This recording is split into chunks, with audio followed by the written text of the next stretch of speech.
Maybe it might be interesting for listeners to know this, what I call the conveyor belt of death. And I'm not trying to be salacious. It's just the only way I can describe it.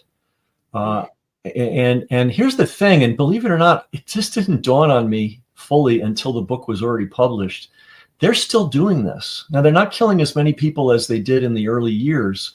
But if you go to certain hospitals with a COVID diagnosis and they get their hands on you, you may not get out alive. And I'm not trying to be, sensational.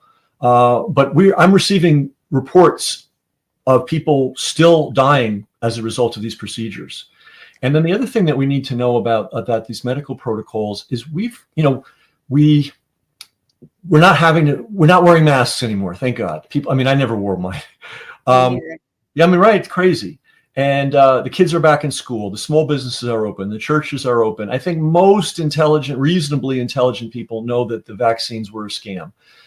But the hospital system that committed a lot of murders, and maybe I should talk about how many I'm estimating, is still intact. We haven't even scratched it. This book seems to be the first, shot. And people might ask, well, how could that possibly be? And I'll tell you why. If you're being shot at from all directions, you're receiving mortar rounds, somebody's bombing you from planes, you may miss a few things. You may even miss some big things. And I'm including myself, missed a huge thing, which wasn't apparent to me until I wrote the book, and now am doing the book in a way was almost like me getting on the starting line, if you can believe it. And now I'm seeing even the bigger picture. So this was a assembly line of death, and here's how it worked. And by the way, this is useful information in case you or one of your loved ones finds yourself in this situation. So first of all, they started with the saturation bombing campaign of terror, every 24/7, right? 300, they never stopped. And so a lot of people, even me for a little while, I'm like, what? Maybe this thing's real, I remember walking across the other side of the street I live in really a small town, New York, 1,300. New Yorkers. We're both right? Kind of upstate New Yorkers. I'm a Finger Lakes region kind of gal. You're upstate. Yeah. That was super fun when we realized we live so close to each other. But yeah, New York was it was the belly of the beast. Let me tell you. There's a town near me called Hudson. Yeah. And it's very chic. And I was walking on Warren Street, which is like their Broadway, and it's antique stores, fancy restaurants. Somebody up there with a design sense was putting all these Orwellian signs in the store windows: stay at home, stop the spread, wear your mask. And I wish I had photographed them. And in fact, someday I'm going to try to collect photographs from that era and put them all together in a book, because it was unprecedented. So it started with the terror. So there are people that, have periods of authentic respiratory distress. It happens a lot. And so sometimes it's so severe, you're afraid, and you think the only solution is to go to a hospital. And maybe it is your only solution. I don't know, not your doctor. So let's say somebody has a respiratory distress issue. They think it's more than they can handle. They've been terrorized now for weeks or months. They go to the hospital. They think they're going to die. And here's what the hospital does. First, they give them a COVID test right away. The hospitals were given an infinite number of free COVID tests to utilize. And they would test these people over and over and over again until they got, quote, the positive test, which is a whole nother line of nonsense. But so now they've got the positive test. Now they've got a COVID case, and the cash register rings for the first time, right? Now, can we hospitalize this person? So there's a thing called BiPAP. You put it over a person's face, and it really just shoots air down their throat.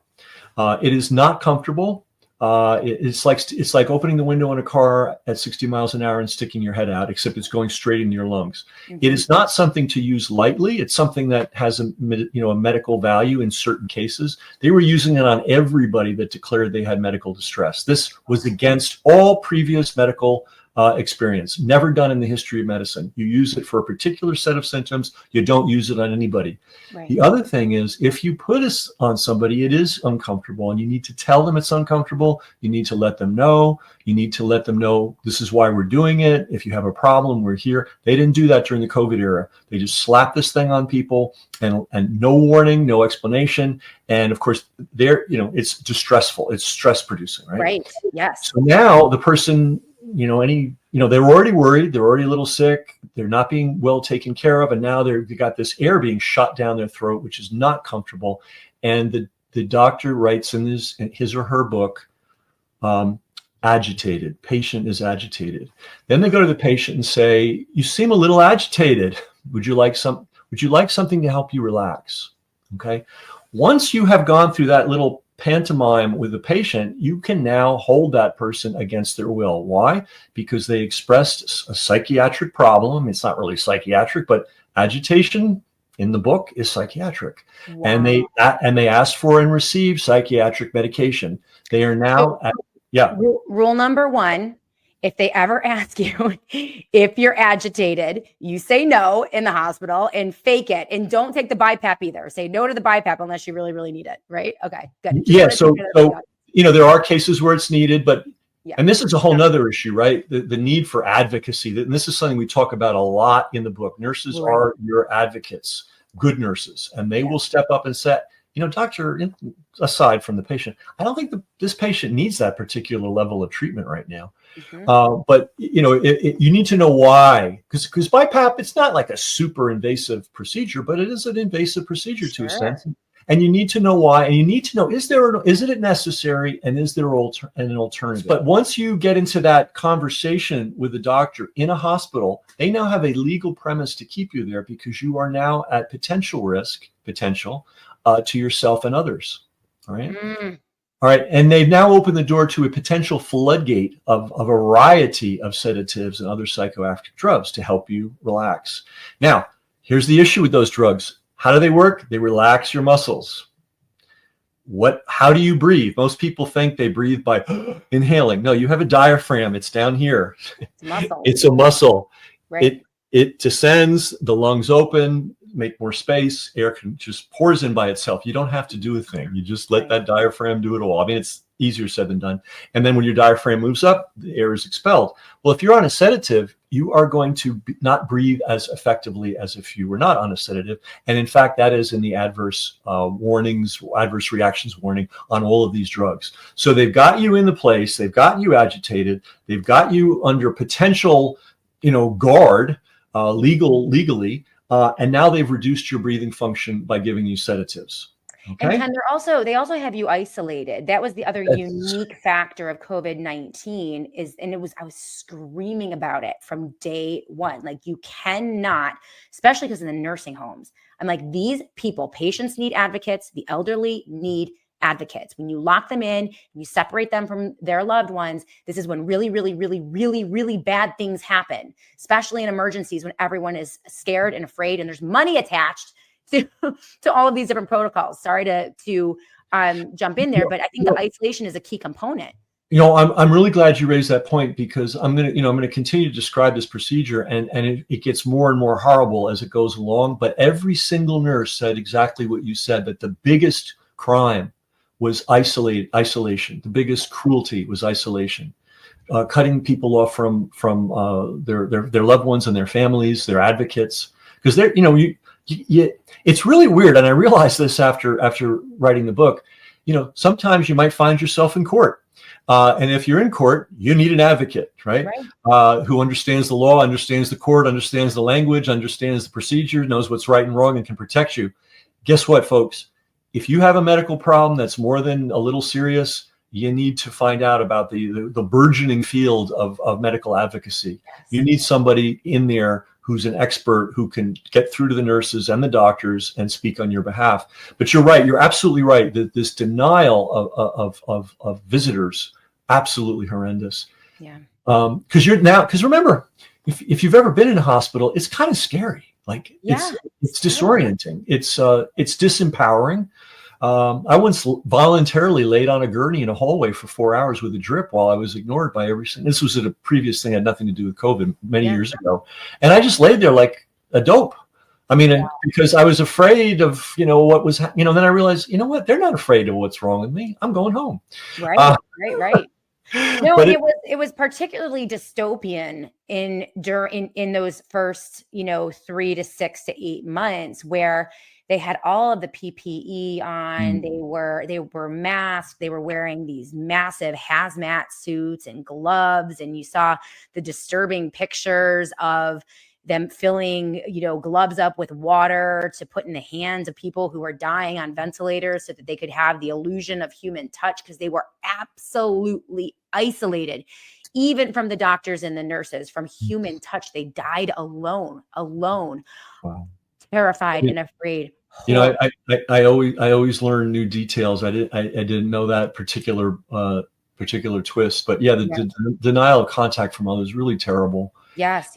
But so after they've put the patient through this ringer, then they say, there is a treatment for COVID, and it's called Remdesivir. Would you like some? Now, initially in the early months, everyone said yes. Why not? You're in the hospital, you're sick. There's a doctor. He's telling you this is the cure. Why didn't you do it?